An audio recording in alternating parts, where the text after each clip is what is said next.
പ്രിയപ്പെട്ട അച്ഛ, മുഹമ്മദ് മാഷെ, പ്രിയ സഹോദരങ്ങളെ,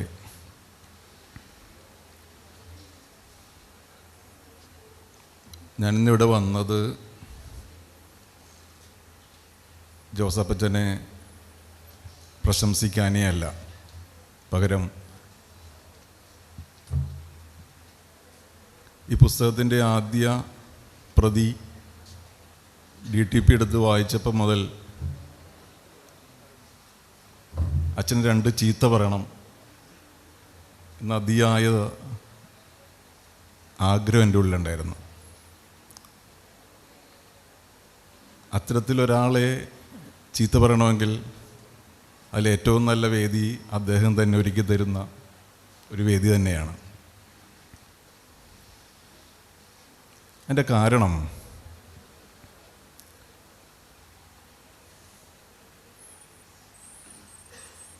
ഈ നോവലിൻ്റെ ആദ്യ DTP കോപ്പി അത് വായിച്ചു കഴിഞ്ഞപ്പോൾ എൻ്റെ മനസ്സിൽ തോന്നിയതാണ് ഞാൻ നേരത്തെ പറഞ്ഞ ആ ചീത്ത. എൻ്റെ മനുഷ്യ, ഈ 60 വയസ്സ് വരെ നിങ്ങൾ എന്താണ് എഴുതാതിരുന്നത്?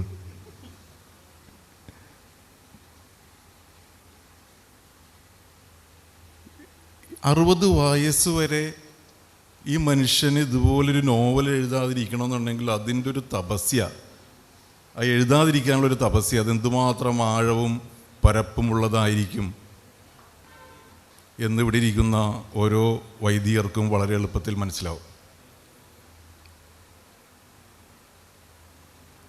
ഞാൻ ജോലി ചെയ്യുന്ന സ്ഥാപനത്തിലെ എൻ്റെ തുല്യനെന്നല്ല, എൻ്റെ ജ്യേഷ്ഠൻ തന്നെയായ തമ്പുരാനോടും എനിക്കൊരു വിമർശനമുണ്ട്. ആ വിമർശനം അമേരിക്കൻ സാഹിത്യത്തിലെ ഏറ്റവും എണ്ണം പറഞ്ഞ നോവലുകളിലൊന്നായ കാർഡിനൽ സിൻ എഴുതിയത് ആൻഡ്രൂ ജി ഒരു വൈദികനായിരുന്നു.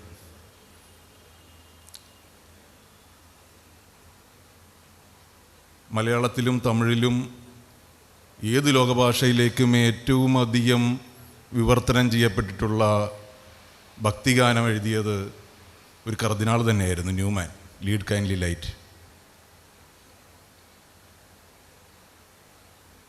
ലോക സാഹിത്യത്തിൻ്റെ, കവിതാ സംസ്കാരത്തിൻ്റെ ഊടും പാവും നെയ്ത എന്ന് പറയാവുന്നൊരു കവിയായ ഹോക്കിൻസ്, അദ്ദേഹം ഒരു ജെസ്യൂട്ട് ഫാദറായിരുന്നു.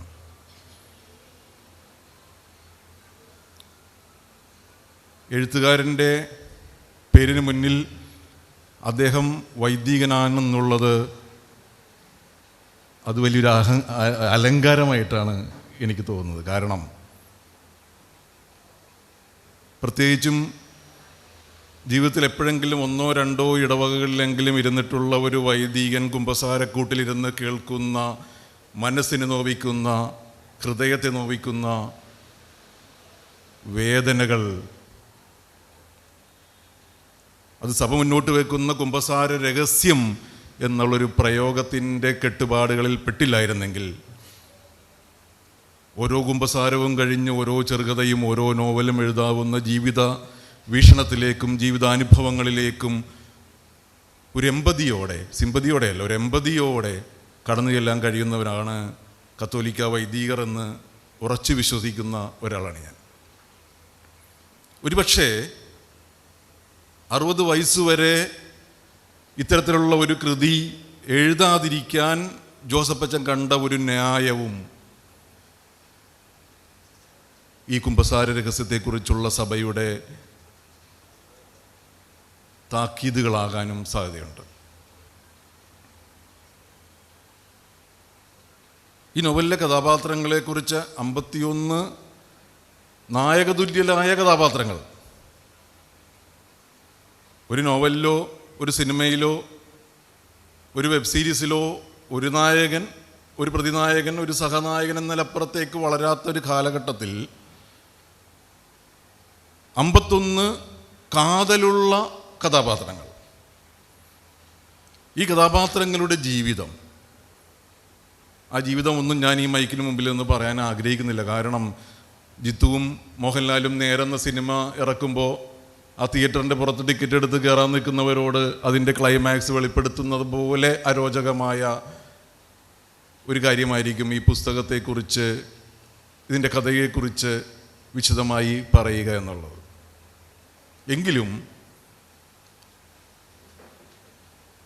ജോസഫച്ചൻ്റെ കഥാപാത്രങ്ങളെ പോലെ തന്നെ ജോസഫച്ചനും ഉണ്ട് ചില നിഗൂഢ കമ്പങ്ങൾ. ഇത്തരത്തിലുള്ള അച്ഛൻ്റെ ചില നിഗൂഢ കമ്പങ്ങളെ കഴിഞ്ഞ 25 വർഷമായി കാണാനും നേരിട്ട് കാണാനും അനുഭവിക്കാനും കഴിഞ്ഞ ഒരാളാണ് ഞാൻ. അച്ഛൻ പുന്നപ്രയിലൊരു ധ്യാന കേന്ദ്രത്തിലേക്ക് ഒരു ദിവസം, ഞാൻ അന്ന് മനോരമയുടെ തമ്പുരാനൊക്കെ പോയതിന് ശേഷം ആലപ്പുഴയിൽ വന്ന ലേഖകനായിരുന്നു ഞാൻ. എന്നെ വിളിച്ചു, ഒന്നിവിടെ വരെ വന്നം. എന്നത്തേതും പോലെ എന്നെ അതിശയിപ്പിക്കുന്ന എന്തോ ഒന്ന് അച്ഛൻ്റെ കയ്യിലുണ്ട് എന്ന പ്രതീക്ഷയോടെ തന്നെയാണ് ഞാനന്നോടെ പോയത്. ഞാൻ കുറച്ച് നേരം, അരമണിക്കൂറോളം അച്ഛൻ്റെ ആ ധ്യാനമുറിയുടെ പുറത്ത് വെയിറ്റ് ചെയ്തു. ആ സമയത്ത് അകത്ത് ഒരു സ്ത്രീയും പുരുഷനും ഇരിപ്പുണ്ട് പുറംതിരിഞ്ഞ്. അപ്പോൾ അച്ഛൻ എനിക്ക് കാണാം, അവരുടെ പിൻവശമാണ് എനിക്ക് കാണാൻ പറ്റുന്നത്. അച്ഛൻ എന്നെ കാണുന്നുണ്ട്. അരമണിക്കൂർ കഴിഞ്ഞപ്പോൾ അച്ഛൻ കൈകാട്ടി എന്നെ മുറിയുടെ ഉള്ളിലേക്ക് വിളിച്ചു. എന്നിട്ട് ഈ 2 പേരെ എന്നെ പരിചയപ്പെടുത്തി. ഞാൻ ഇന്നിവരെ ഭാര്യ ഭർത്താക്കന്മാരായി ബന്ധിച്ചു. ഇന്നിവരുടെ വിവാഹം ഞാൻ നടത്തി കൊടുത്തിരിക്കും. അപ്പം നമ്മൾ ഒരു കാത്തലിക് ബ്രൈഡിനെയും ബ്രൈഡ് ഗ്രൂമിനെയും കാണുമ്പോൾ ഉള്ള അലങ്കാരങ്ങളൊന്നും ഇല്ലാത്ത 2 പേർ. അതെന്നെ അത്ഭുതപ്പെടുത്തി. എന്തുകൊണ്ടാണ് ഒരു മണവാളനും മണവാട്ടിയുടെയുമായ യാതൊരു ചമയങ്ങളും അലങ്കാരങ്ങളും ഇല്ലാതെ ഒരു മണവാളനും മണവാട്ടിയും അച്ഛൻ്റെ മുന്നിലിരിക്കുന്നത്? പിന്നീട് എന്നെ അതിശയിപ്പിച്ചൊരു കാര്യം അവരുടെ പ്രായമാണ്. അവർ മധ്യവയസ്സ് കഴിയാറായിരിക്കുന്നു. ഒരുപക്ഷെ അവരുടെ 2ാം വിവാഹമായിരിക്കാം എന്ന് എൻ്റെ മനസ്സിൽ കണക്ക് കൂട്ടിയപ്പോൾ അച്ഛൻ എന്നോട് പറഞ്ഞു, ഇത് ഇവരുടെ 2ാം വിവാഹമാണ്. അപ്പോൾ എനിക്ക് ആശ്വാസമോ, നമ്മുടെ കണക്കൂട്ടലെല്ലാം ശരിയായല്ലോ. പക്ഷെ ഇവരുടെ 1ാം വിവാഹവും ഇവർ തമ്മിൽ തന്നെയാണ് നടന്നിരുന്നത്. ഒരു സ്ത്രീയെയും പുരുഷനെയും 2ാമതും കല്യാണം കഴിപ്പിച്ചിരിക്കുന്നു ജോസഫ് അച്ഛൻ. അതെങ്ങനെയുള്ളൊരു സ്ത്രീയും പുരുഷനും?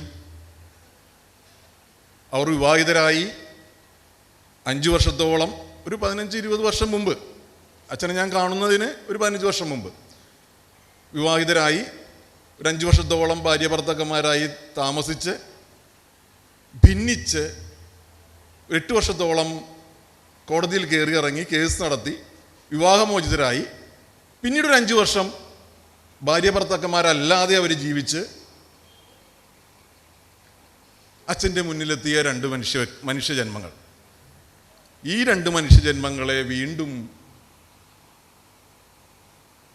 അൾത്താരയുടെ മുന്നിൽ വിവാഹമെന്ന സ്നേഹബന്ധനത്തിലേക്ക് ആക്കി നിൽക്കുന്ന ഒരു അതിശയിപ്പിക്കുന്ന മുഹൂർത്തത്തിലേക്കാണ് അന്ന് ജോസഫ് അച്ഛൻ എന്നെ ക്ഷണിച്ചത്.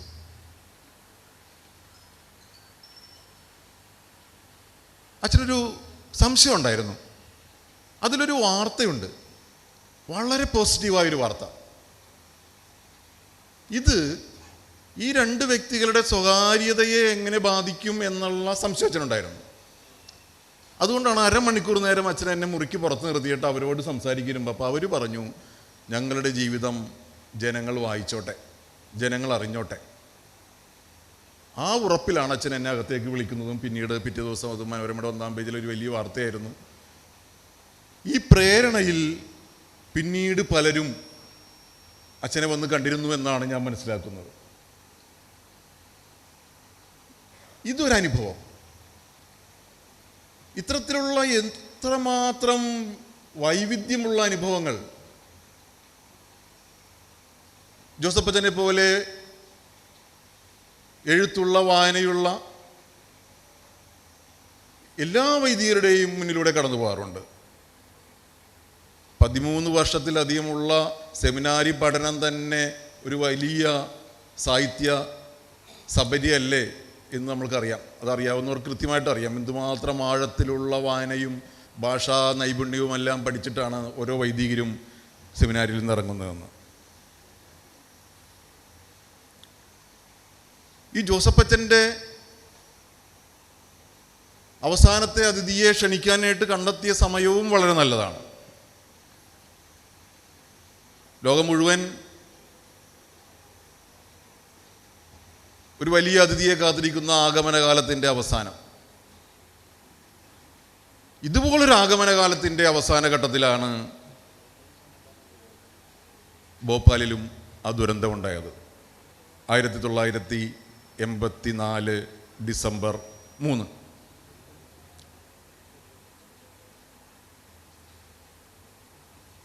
അതിനേക്കാൾ ഏകദേശം ഒരു വർഷം മുമ്പ് India Prudential world cup, cricket world cup ജയിച്ച ആദ്യത്തെ ഒരു മേജർ കിരീടം, ഒരു സ്പോർട്സിൽ ഹോക്കി കഴിഞ്ഞാൽ ഒരു വലിയ കിരീടം നേടിയതിൻ്റെ ആവേശത്തിലായിരുന്നു രാജ്യം മുഴുവനും.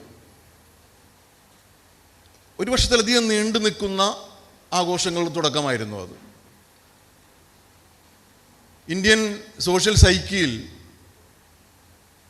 ഇന്ത്യൻ യുവത്വത്തിന് ആത്മവിശ്വാസത്തിൻ്റെ കൊടുമുടിയിലേക്ക് കയറാനുള്ള ഒരു വഴി ഒരുക്കി കൊടുത്ത ഒരു വിജയം കൂടിയായിരുന്നു ആ വേൾഡ് കപ്പ് വിജയം.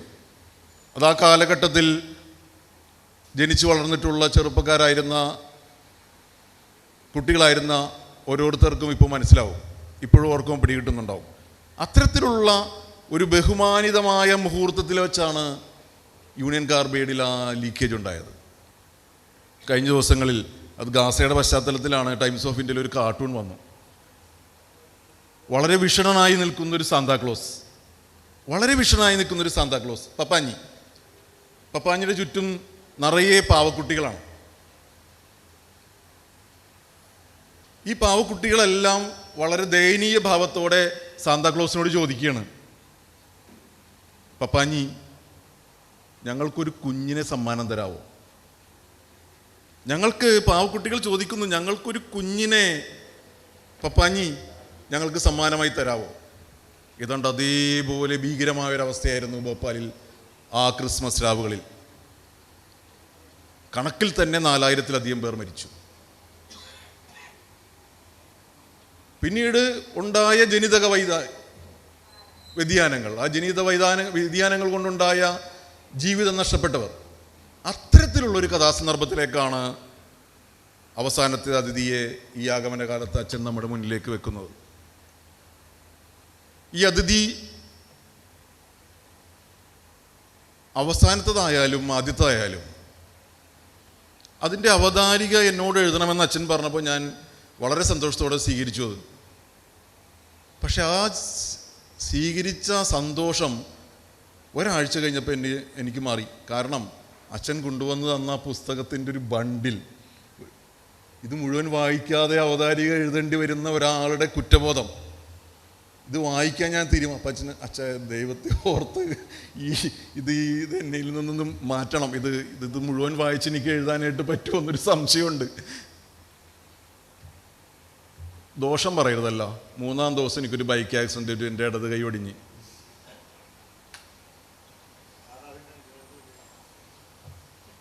വലത് കൈ ഫ്രീ ആയി കിട്ടി, 2 ആഴ്ച ലീവ് കിട്ടി. വീട്ടിലിരുന്ന് സ്വസ്ഥമായിട്ട് അച്ഛൻ്റെ നോവൽ വായിച്ചു, ഒരവതാരിക എഴുതി അച്ഛന് കൊടുത്തു. സത്യത്തിൽ കൃപാസനത്തോടെ എനിക്ക് വിശ്വാസം തോന്നി തന്ന.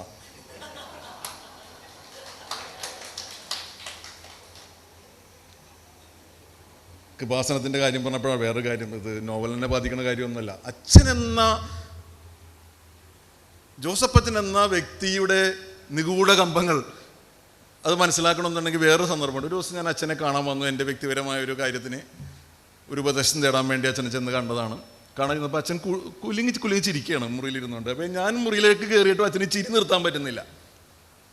അപ്പോൾ മൊബൈലിൽ അച്ഛൻ ആരോ അയച്ചു കൊടുത്തൊരു ട്രോളാണ് അച്ഛൻ ഈ നേരത്തെ പറഞ്ഞ് നമ്മളെ വേദനിപ്പിക്കുന്ന കാർട്ടൂൺ പോലെ അല്ല, ഇതൊരു ചിരിപ്പിക്കുന്ന കാർട്ടൂൺ. അപ്പോൾ അച്ഛൻ ഇങ്ങനെ ചിരിച്ചിരിക്കണമെങ്കിൽ അത് എന്തൊരു കാർട്ടൂൺ ആവണം, എന്തൊരു ട്രോളാകണം എന്ന് ആലോചിച്ചപ്പോൾ അച്ഛൻ എന്നെ കാണിച്ചു തന്നു. അപ്പോൾ അതിൻ്റെ അകത്ത് ഇതുപോലെ നേരത്തെ പറഞ്ഞ പോലെ ഒരു ഭാര്യയും ഭർത്താവും രാവിലെ എഴുന്നേറ്റ് കഴിഞ്ഞിട്ട് ഭാര്യ അങ്കലാപ്പോടെ വരെയാണ് മുറിയിലേക്ക്, ഭർത്താവിൻ്റെ ബെഡ്റൂമിലേക്ക് വരെയാണ്. നമ്മുടെ വീടിന് പുറത്തൊരു ദിനോസോറ് വന്നിങ്ങനെ നിൽക്കുകയാണ്.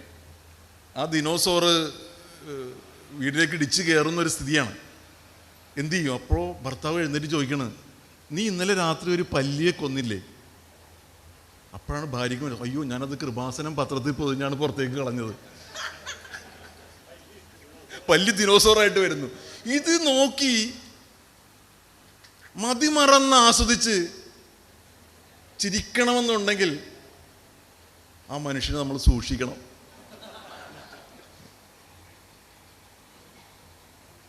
അച്ഛൻ്റെ വീട്ടുപേര് പോലും അച്ഛനോട് അടുപ്പമുള്ളവർ പതിയെ ഉപയോഗം കുറഞ്ഞിട്ടുണ്ടെന്ന് എനിക്ക് തോന്നുന്നത്. വലിയ വീട്ടിൽ ഈ വലിയ വീട്ടിലൊരു എളിമയില്ല എന്നൊരു തോന്നൽ കൊണ്ട് അച്ഛൻ VP അച്ഛനെന്ന് ചുരുങ്ങി.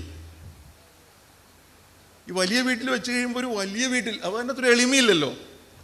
ഇത്തരത്തിലുള്ള എളിമ ഭാവത്തിൽ നിന്നുകൊണ്ട് 2 ഓളിയുള്ള, ഇതിനു മുമ്പ് ഞാൻ ഭാഗ്യത്തിന് ഈ നോവൽ വായിച്ചതിൻ്റെ ധൈര്യത്തിലാണ് ഈ സിനിമ ഇറങ്ങുന്നതിന് മുമ്പ് കൽക്കിയുടെ പൊന്നിയിൽ സെൽവൻ 2 ഓളിയോ ഇതുപോലെ തന്നെയുള്ള 2 ഓളിയോ എടുത്ത് വായിച്ചത്. അതിനുള്ള ധൈര്യം കിട്ടിയത് അച്ഛൻ്റെ ഈ നോവൽ വായിച്ചതാണ്. ഞാൻ പറയാൻ മറന്നുപോയിട്ട്, ഞാൻ അച്ഛനെ വിമർശിക്കാൻ വേണ്ടിയോ വന്നേക്കെന്ന് ഞാൻ പറഞ്ഞത്. പക്ഷേ എനിക്ക് പ്രശംസിക്കേണ്ട 2 പേര് കൂടി ഉണ്ടെന്ന്, ഒന്ന് ശോഭമ്മയുടെ, ഒന്ന് അരയന്ന സാറാണ്. കാരണം ഈ ഓളിയത്തിൻ്റെ വലിപ്പം കണ്ട ആരും ഈ പുസ്തകം തുറക്കാൻ മടിക്കേണ്ട. കാരണം ഒരു 50 വയസ്സ് കഴിഞ്ഞ എന്നെപ്പോലുള്ള ഏതൊരാളുടെയും ജീവിതത്തിലെ പ്രധാനപ്പെട്ട സ്വപ്നങ്ങളിലൊന്ന് ഇനിയെങ്കിലും ഒരു പുസ്തകം കണ്ണട വെക്കാതെ വായിക്കണം എന്നുള്ളതാണ്. ആ കണ്ണട വെക്കാതെ ഈ പുസ്തകം വായിക്കാൻ ഉള്ള ശേഷി അതിൻ്റെ ഫോണ്ടിൻ്റെ വലിപ്പം കൊണ്ട് ഈ പുസ്തകം നമുക്ക് തരുന്നുണ്ട്. ആ കറുത്ത ലിപികളെ വ്യക്തമായി കാണാൻ കഴിയുന്ന ഉയർന്ന GSM ഉള്ള ഒരു പേപ്പറിൽ തന്നെയാണ് ഗ്രീൻ ബുക്സ് ഒരു ലാഭേച്ഛയും ഇല്ലാതെ ഈ പുസ്തകം അച്ചടിച്ചിരിക്കുന്നതെന്നാണ് ഞാൻ കരുതുന്നത്. പുസ്തകം വായിക്കാം. അതുകൊണ്ടാണ് ഇത്രയും പേജുള്ളത്. അതുകൊണ്ടാണ് ഇത് 2 ഓളിയമാക്കേണ്ടി വന്നത്. അത്തരത്തിൽ അച്ഛൻ്റെ ഈ കൃതിയോട് ഇതുപോലെ ഒരു സൗമനസ്യം കാണിച്ച ഗ്രീൻ ബുക്സിനെ പ്രശംസിക്കാതെ വയ്യ. അതുമാത്രമല്ല, കെട്ടിലും മട്ടിലും സമീപകാലത്ത് ഇറങ്ങിയ ഏത് മലയാള കൃതിയോടും ഒപ്പം നിൽക്കാവുന്ന, ഒരു പടി മുകളിൽ നിൽക്കാവുന്ന പ്രൊഡക്ഷൻ ക്വാളിറ്റി ഈ പുസ്തകത്തിനുണ്ട്. യഥാർത്ഥത്തിൽ ഈ പുസ്തകത്തിൻ്റെ അവതാരിക എഴുതേണ്ടിയിരുന്നത് ആരാണെന്ന് ഞാൻ നേരത്തെ തന്നെ ആലോചിച്ചിട്ടുണ്ട്. ഞാനല്ല എന്ന് ഉറച്ചു വിശ്വസിക്കുന്ന ഒരാളാണ് ഞാനിപ്പോഴും. അത് എഴുതേണ്ട ആരായിരുന്നു എന്നാൽ ആലോചനയിൽ ഈ വേദിയിൽ വരുന്നവരെ ഞാൻ ഇരിപ്പുണ്ടായിരുന്നു. പക്ഷേ ഈ വേദിയിൽ വന്ന് എനിക്കൊരു സ്വാഗതം പറഞ്ഞ് അച്ഛൻ്റെ നിഗൂഢ കമ്പങ്ങളുടെ ഇപ്പോൾ പേരെനിക്ക് വായിച്ചെന്ന് ആവിപ്പിഴക്കോട്ടെ. അതുകൊണ്ടാണ് ഞാൻ ഈ പേര് മുഴുവൻ വായിക്കാത്തത്. ഈ മിലാനി എന്ന് പറഞ്ഞ് തെറ്റിപ്പോവും. ഞാനിത് പല തവണ പറഞ്ഞു നോക്കി, പറ്റണില്ല, തെറ്റിപ്പോകുന്നുണ്ട്. ഏതായാലും അതുകൊണ്ടാണ് ഈ നിഗൂഢ കമ്പങ്ങളെന്ന് ഒതുക്കി നിർത്തുന്നത്. എഴുതിയ സെബാസ്റ്റ്യൻ ചേട്ടനാണെന്നുള്ള കാര്യത്തിൽ യാതൊരു സംശയം എനിക്കില്ല. കാരണം യോഹന്നാൻ പറഞ്ഞത് പിന്നാലെ വരുന്നവൻ്റെ ചെരുപ്പഴിക്കാനുള്ള യോഗ്യത എനിക്കില്ലെന്ന്. ഞാൻ പറയുന്നു, ഇതിന് മുന്നിൽ ആദ്യം അവതാരി എഴുതിയ ആളുടെ ചെരുപ്പഴിക്കാനുള്ള യോഗ്യത എനിക്കില്ല. കാരണം ഞാൻ പറയാം, ഈ നിഗൂഢ കമ്പങ്ങൾക്ക് വേണ്ടി സെബാസ്റ്റ്യൻ ചേട്ടൻ എഴുതിയ അതേ അവതാരിക ഇതിലുള്ള കഥകളുടെ പേരൊഴിവാക്കി ഈ പുസ്തകത്തിന് അവതാരികയായിട്ട് അടിക്കാമായിരുന്നു. അത്തരത്തിൽ ആഴത്തിൽ ജോസഫ് അച്ഛനെ പഠിച്ചാണ് സെബാസ്റ്റ്യൻ ചേട്ടൻ ആ പുസ്തകത്തിന് എഴുതി. ഞാൻ വെറുതെ പറയല്ല ഇത്. പക്ഷേ ഗ്രീൻ ബുക്സിനോട് എതിർപ്പുണ്ട്, കണ്ണട വെക്കണം വായിക്കാൻ. ഇതിനകത്തൊരു സംശയം പലപ്പോഴും എനിക്കുണ്ടായിരുന്നു. നോവൽ എന്ന് പറയുമ്പോൾ അതിൻ്റെ കഥാപാത്ര സൃഷ്ടിയിൽ കഥാപാത്രങ്ങളുടെ ജീവിതത്തിലെ മുഴുവൻ ഭാവങ്ങളെയും എടുത്ത് കാണിക്കണം. അതിൽ പ്രധാനപ്പെട്ടൊരു ഭാവമാണ് രതിഭാവം. ഈ അച്ഛൻ എങ്ങനെ ഈ രതിഭാവം, സിദ്ധുവിൻ്റെ രതിഭാവം, അതൊരു 3 കാലഘട്ടങ്ങളിൽ 3 സ്ത്രീകളായിട്ട് വിശുദ്ധമായൊരു പ്രണയമുണ്ട്. ഇതെങ്ങനെ അച്ഛൻ ഇതിൻ്റെ അകത്ത് കൊണ്ടുവരുമെന്നുള്ള എനിക്ക് ഭയങ്കര സംശയമായിരുന്നു. ഇത് മിക്കവാറും പുതിയ ട്രോളാകും എന്നുള്ള. അപ്പം അച്ഛൻ ഒരു മുൻകൂർ ജാമ്യം എടുത്തിട്ടുണ്ട് അതിൻ്റെ താമുഖത്തിൽ. ഇത് വായിച്ചിട്ട് ആരും എൻ്റെ ജീവിത ശുദ്ധിയെ സംശയിക്കരുതെന്ന്. ഇത് വായിച്ചിട്ട് ആരും എൻ്റെ ജീവിതം. അപ്പം എനിക്ക് ആവേശം കൂടി. ഇപ്പം നിങ്ങൾക്കൊരു ആവേശം തോന്നുന്നുണ്ടല്ലോ ഇത് വായിച്ച് നോക്കാമെന്ന്, എന്താണ് ഇതിൻ്റെ അകത്ത് എഴുതി വെച്ചേക്കുന്നതെന്ന്. അതിനുള്ള രഹസ്യം കിട്ടിയത്, അതിനുള്ള താക്കോല് കിട്ടിയത് സെബാസ്റ്റ്യൻ ചേട്ടൻ്റെ ഒരു വരിയാണ്. ആദ്യം കുറേ ഭാഗങ്ങളെയും കഴിയുന്നില്ല. കുറേ കഥകളെക്കുറിച്ച് പറഞ്ഞിട്ട് അവസാനത്തെ ഒരു വരിയിൽ ഒരു സ്റ്റേറ്റ്മെൻറ്റാണ് സെബാസ്റ്റ്യൻ ചേട്ടൻ ഏട്ടാ. അതൊരു പക്ഷേ എന്ന് വെച്ചിട്ടുണ്ടെങ്കിൽ കുറേ കാര്യങ്ങൾ അതിന് മുമ്പ് പറയുന്നുണ്ട്. അതിൻ്റെ കാരണം പറയാണ്. പരകായ പ്രവേശിതനായ കഥാകൃത്ത് തന്നോടൊപ്പം കൊണ്ടു നടക്കുന്ന ഗ്രാമനന്മകളുടെ പ്രതിഫലനം തന്നെയാകാം. ഈ പരകായ പ്രവേശം എന്നുള്ള വാക്ക് കിട്ടിയപ്പോൾ എനിക്ക് മനസ്സിലായത് ഇതുപോലൊരു സന്യാസി ഇതേ പ്രതിസന്ധി മറികടന്നിട്ടുണ്ട്. ശങ്കരാചാര്യർ. ഇതുപോലെ ഒരു സന്യാസി, ഇതേപോലെ ഒരു ജീവിത പ്രതിസന്ധി, ഈ രതിഭാവം എന്താണെന്ന് അറിയാനുള്ള ഒരു ജീവിത പ്രതിസന്ധിയിൽ അദ്ദേഹം ഒരു പരകായ പ്രവേശനം നടത്തി മരിച്ചു കിടക്കുന്ന ഒരു രാജാവിൻ്റെ ശരീരത്തിലേക്ക് കയറി. അങ്ങനെയാണ് അദ്ദേഹം തൻ്റെ ശരീരശുദ്ധിയും ആത്മശുദ്ധിയും നഷ്ടപ്പെടാതെ ഈ ഭാവം, കാമം എന്ന ഭാവത്തെ സ്വാംശീകരിക്കുന്നതും സർവജ്ഞപീഠം കയറാനായിട്ട് യോഗ്യനായി മാറുന്നു. അതുപോലെ തന്നെയാണല്ലോ അതിനൊരു പക്ഷേ ജീവിതത്തിൻ്റെ ആദ്യ കാലഘട്ടങ്ങളിൽ ഒരുപാട് ഇടവകകളിൽ ഞാൻ നേരത്തെ പറഞ്ഞ കുമ്പസാര രഹസ്യങ്ങൾ കേട്ടിട്ടുള്ളൊരു അച്ഛനെപ്പോലൊരു വൈദികന് അത്തരം ഭാവങ്ങൾ, അതിൻ്റെ പാപബോധങ്ങൾ, അതിൻ്റെ കർമ്മശുദ്ധികൾ, ഇതെല്ലാം തിരിച്ചറിയാനുള്ള ജീവിതാനുഭവങ്ങൾ ഉണ്ടായിട്ടുണ്ടാകുമെന്ന് തന്നെയാണ് ഞാൻ വിശ്വസിക്കുന്നത്. വേറൊരു വരിയും കൂടി, ഞാനിത് ഏതായാലും ഇത് തുറന്ന നിലക്ക് നിഗൂഢകമ്പം തുറന്ന നിലക്ക് സെബാസ്റ്റ്യൻ ചേട്ടൻ്റെ വേറൊരു വരിയും കൂടി പറയാതെ നിർത്തുന്നത് ശരിയല്ല. ഈ പുസ്തകത്തിൻ്റെ അവതാരികയിൽ ഞാൻ ഉറപ്പായിട്ടും എഴുതേണ്ടിയിരുന്നൊരു വാചകം അതിന് മുൻപിറക്കിയ ഒരു പുതുപ്പിൽ സെബാസ്റ്റ്യൻ എഴുതിയിട്ടുണ്ട്. അത് ഇതാണ്: എന്തെന്നില്ലാത്തൊരു പാരിസ്ഥിതിക ബോധവും പ്രപഞ്ച വീക്ഷണവും ഈയിടെയായി നമ്മുടെ വിചാരങ്ങളെ ഉന്മിഷിതമാക്കുന്നുണ്ട്. പരിസ്ഥിതി പ്രതിസന്ധിയെയും തഴയപ്പെട്ടവരുടെ ക്ലേശങ്ങളെക്കുറിച്ചും ചിന്തയില്ലാത്ത ഒരാൾക്ക് ശോഭനമായ ഭാവി പണിതുയർത്താനാവുമെന്ന് അവകാശപ്പെടാൻ എങ്ങനെ കഴിയുമെന്ന് ഫ്രാൻസിസ് മാർപ്പാപ്പ ചോദിച്ചിട്ടുണ്ട്. അദ്ദേഹത്തിൻ്റെ ഹരിത. ഇതാണ് വിഷയം. 1984 ശേഷം 2023 51 കഥാപാത്രങ്ങളിലൂടെ ജോസഫച്ചൻ നമ്മുടെ മുന്നിലേക്ക് ഒരു പുതിയ രാഷ്ട്രീയം കൂടി വെച്ച് തരിക. ആ രാഷ്ട്രീയത്തിൻ്റെ ആഴവും പരിപ്പും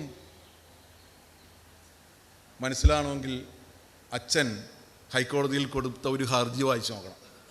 ആ ഹർജി കേരളത്തിൻ്റെ തീരദേശ ശോഷണത്തെക്കുറിച്ചാണ്. കേരളത്തിൻ്റെ തീരം എങ്ങനെയാണ് ഇല്ലാണ്ടാവുന്നതിനെക്കുറിച്ചാണ്. ആ തീരത്ത് നിന്ന് നഷ്ടപ്പെടുന്ന മത്സ്യങ്ങളെക്കുറിച്ചാണ്. ആ തീരത്തോടടുക്കാൻ മടിക്കുന്ന തിമിംഗലങ്ങളെക്കുറിച്ചാണ്. അച്ഛൻ്റെ അവസാനത്തെ അതിലുള്ള പദാവലികൾ അത് ഒരുപക്ഷെ ഈ സെബാസ്റ്റ്യൻ ചേട്ടനും എൻ്റെ സുഹൃത്തായ മറ്റൊരു സെബാസ്റ്റ്യനും സെബാസ്റ്റ്യൻ ചേട്ടനും PF മാത്യൂസും എല്ലാവരും കൂടി എഴുതി വെച്ച കടൽ പദസഞ്ചയങ്ങളുടെ ഒരാകെത്തുകയായ അതിനേക്കാൾ ഇരട്ടിയുള്ള ഒരു നിഘണ്ടു കൂടിയാണ് അച്ഛൻ്റെ ഈ നോവൽ. അതിൽ നമ്മൾ കുമ്പളങ്ങി നൈറ്റ്സ് വന്നതിന് ശേഷം പരിചിതമായ കവര് എന്നൊരു പ്രയോഗമുണ്ടല്ലോ. നമ്മൾ കവര എന്ന് പറയും, നമുക്കറിയാം. പക്ഷേ കേരളം മുഴുവനും ആ വാക്ക് ആഘോഷിച്ചത് കുമ്പളങ്ങി നൈറ്റ്സിന് ശേഷമാണ്. രാത്രികാലങ്ങളിൽ ഓരിജലത്തിലുണ്ടാകുന്ന തിളക്കം, അതൊരു ലൈറ്റ് എമിറ്റിംഗ് ബാക്ടീരിയയാണ്, ഒരു പ്രകാശം പുറത്തേക്ക് ഇടുന്നൊരു ബാക്ടീരിയയാണ്. അതിൻ്റെ റൊമാൻറ്റിക്കായ ഒരു ഭാവം മാത്രമേ നമുക്ക്, കാൽപ്പനികമായൊരു ഭാവം മാത്രമേ കണ്ടിട്ടുള്ളൂ.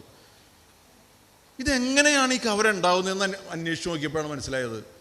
ഇത് വെള്ളത്തിൽ ഓക്സിജൻ്റെ അളവ് കുറയുമ്പോൾ ഉണ്ടാകുന്ന ലൈറ്റ് എമിറ്റിംഗ് ആയ ബാക്ടീരിയകളും ആൽഗകളുമാണ്. എന്ന് വെച്ചാൽ കടലിൽ ചാവുമ്പോഴാണ് കവരുണരുന്നത്. കടലിൽ ചാവണം. ആ തിളക്കത്തിനടിയിൽ മത്സ്യമേ ഇല്ല, മത്സ്യത്തിൻ്റെ ശവപ്പറമ്പ. ഇതൊരു താക്കോല് മാത്രമാണ്. ഞാൻ ഈ നോവലിലേക്ക് തുറന്നു വെക്കുന്ന ഒരു താക്കോല് മാത്രമാണ്, ഒരു വാതിൽ മാത്രമാണ്. ഇത്തരത്തിലുള്ള കടലറിവുകളുടെ, കാട്ടറിവുകളുടെ, ദുരന്ത രഹസ്യങ്ങളുടെ പുതിയ രാഷ്ട്രീയം. ആ രാഷ്ട്രീയം VP ജോസഫച്ചൻ,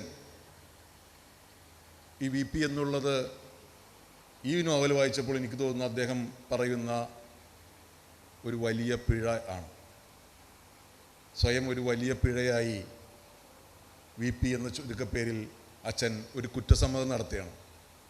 ഒരു എഴുത്തുകാരൻ എന്ന നിലയിലല്ല, ഒരു വൈദികൻ എന്ന നിലയിൽ ലോകത്തിന് മുന്നിലേക്ക്, ആസ്വാദകരുടെ മുന്നിലേക്ക്, വായനക്കാരുടെ മുന്നിലേക്ക് ആ പരിസ്ഥിതിയുടെ രാഷ്ട്രീയം പറയാൻ. അതിന് അദ്ദേഹത്തെ സഹായിച്ച പ്രസാധകരുടെ പേരും ഗ്രീൻ എന്നാണെന്നുള്ളതാണ്.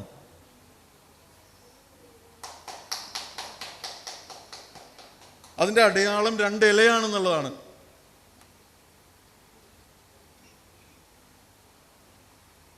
ഇനി ഈ കൃപാസനത്തെ വിശ്വസിക്കാതിരിക്കാൻ പറ്റാത്ത സ്ഥിതിയാണ്. യേശുക്രിസ്തുവിനെ കുറിച്ച്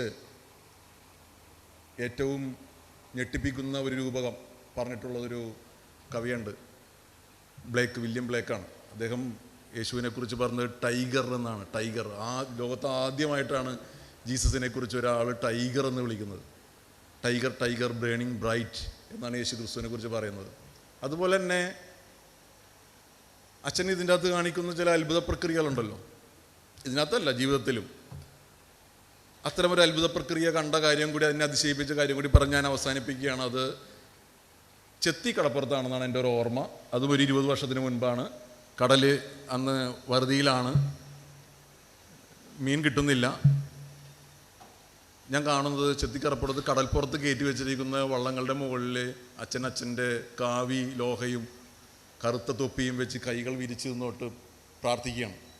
പ്രാർത്ഥിച്ചിട്ട് അച്ഛൻ പറയുന്നത്, ഇന്ന ദിവസം ഇത്രാം മണിക്കൂർ നിങ്ങൾ കടലിലേക്ക് പോക്കോ, മീനെ കിട്ടുമെന്നാണ്. അതുപോലെ തന്നെ ഒരു കടലിൽ പോയി മീനെ കിട്ടി. അപ്പം ഞാനിതെന്ന് കരുതി ഇത് ഭയങ്കര അത്ഭുതമാണല്ലോ.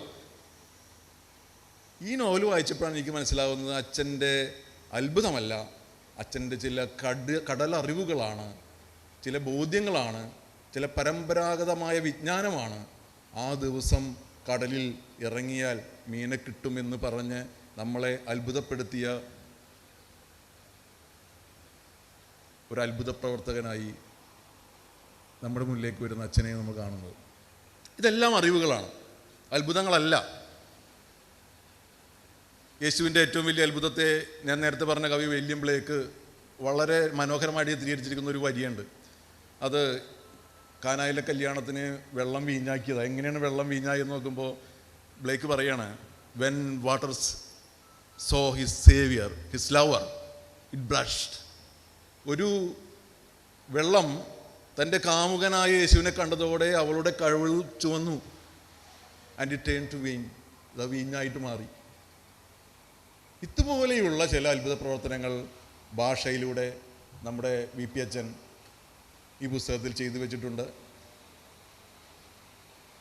എൻ്റെ സംസാരം, ഇത്രയും നേരമുള്ള സംസാരം ഒരു സ്പോയിലർ ആയില്ല എന്ന് ഞാൻ വിശ്വസിക്കുന്നു. കാരണം ഞാനിതിൻ്റെ കഥാതന്തു എന്താണെന്ന് ഇതുവരെ വെളിപ്പെടുത്തിയിട്ടില്ല. ഈ കഥയിലേക്ക് കയറേണ്ട ചില വാതിലുകളും ചില ഇടവഴികളും ചില വള്ളിപ്പടർപ്പുകളും ചില നൂലേണികളും മാത്രമേ ഞാൻ പറഞ്ഞിട്ടുള്ളൂ. അതുമാത്രമേ പറയാൻ ഞാൻ തീരുമാനിച്ചിരുന്നുള്ളൂ. കാരണം ഇത് വായിക്കണം. ഇത് കേരളം മുഴുവൻ വായിക്കപ്പെടേണ്ട ഒരു രാഷ്ട്രീയ നോവലാണ്. ഇതൊരു കാൽപ്പനികമേ അല്ല, ഇതൊരു അങ്ങേയറ്റം കടുത്ത രാഷ്ട്രീയം മുന്നോട്ട് വെക്കുന്ന ഒരു നോവലാണ്. ഈ നോവൽ വായിച്ചു കഴിഞ്ഞതിന് ശേഷവും വായിക്കുന്നതിന് മുൻപും കേരളത്തിൻ്റെ ചില രാഷ്ട്രീയ ബോധ്യങ്ങളിൽ വലിയ മാറ്റങ്ങൾ വരുത്താൻ സാധ്യതയുള്ള നോവലാണ് ഇത്. നോവലിന് കഴിഞ്ഞ് ഒരു മികച്ച വെബ് സീരീസിനുള്ള എല്ലാ സാധ്യതകളും ഈ നോവലിൽ കാണുന്നുണ്ട്.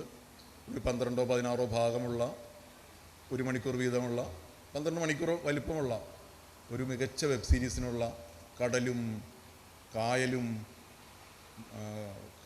കാടും ദുരന്തവും മിസ്റ്ററിയും, ഇങ്ങനെ ഒരു ആധുനിക കാല വെബ് സീരീസിന് വേണ്ട മുഴുവൻ ചേരുവകളും അടങ്ങിയ ഒരു അത്ഭുത സൃഷ്ടി തന്നെയാണ് അവസാനത്തെ. ഇത് അച്ഛൻ്റെ നോവലിൻ്റെ കൂട്ടത്തിലെ ആദ്യത്തെ അതിഥിയായി മാറട്ടെ എന്ന് പ്രാർത്ഥിച്ചുകൊണ്ട് അവസാനിപ്പിക്കുന്നു.